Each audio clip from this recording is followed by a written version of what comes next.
bring up our next bill, Senate Bill 93.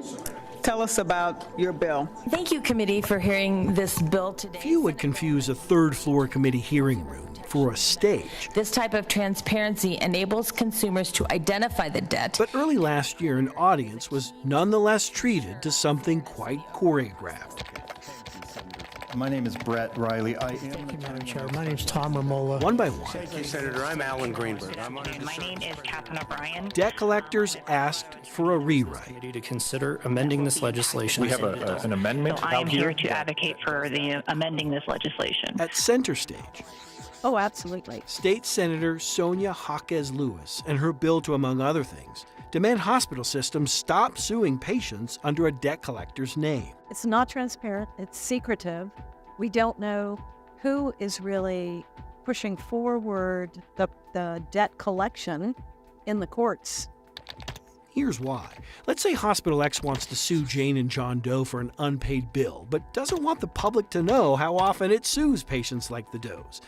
Thanks to Colorado law, all Hospital X has to do is sue them under the name of their debt collector. I would love to know how often hospital facilities are suing patients, because we don't know how much this is really happening. And there's no public way for the public to know Hospital X is even involved. When debt collectors heard of her plan, I move Amendment L002. they pushed to strike this provision within the bill, and it worked. 6-3. 6-3.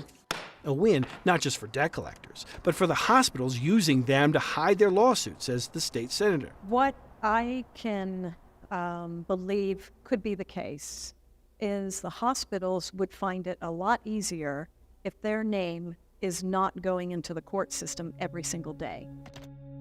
And then this year, our investigation for the first time tied Colorado hospital giant UC Health to this practice. For years, UC Health did sue patients under its own name, quarter after quarter, year after year.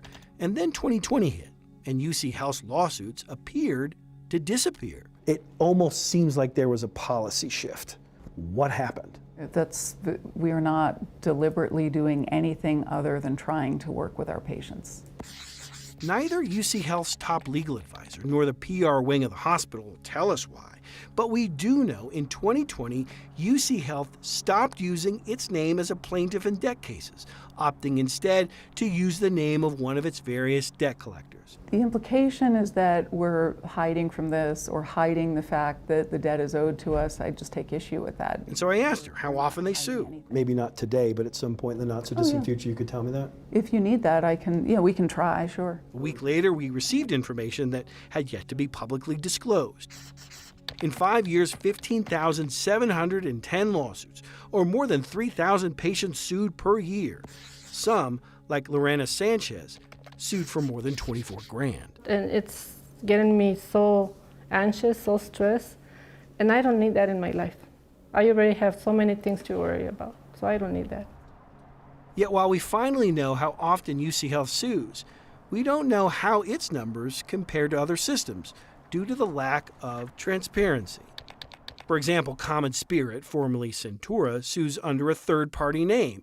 It has yet to tell us how often it does so. Here in Colorado, many large systems don't sue patients under their name or someone else's. Advent, Banner, and Intermountain, formerly SEL, don't. Same with the largest for-profit provider in the state, Health One. UC Health insists its lawsuits represent a small fraction of its patient load. Our job is to stay out of the courts. But the 15,000 lawsuits did get the attention of Jaquez Lewis. I was shocked by your story. I was shocked at the volume of the cases.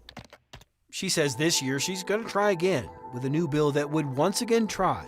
I believe there is time for us to do something about that this session. Try to see if the state can figure out who is suing who. We would then have a picture of what is happening with medical debt in Colorado. Presumably, I understand transparency. I think we have a much better way of doing it. critics To amend Senate Bill 93. once again will attempt to share the stage with her. And I'm going to keep on hammering with this assignment issue.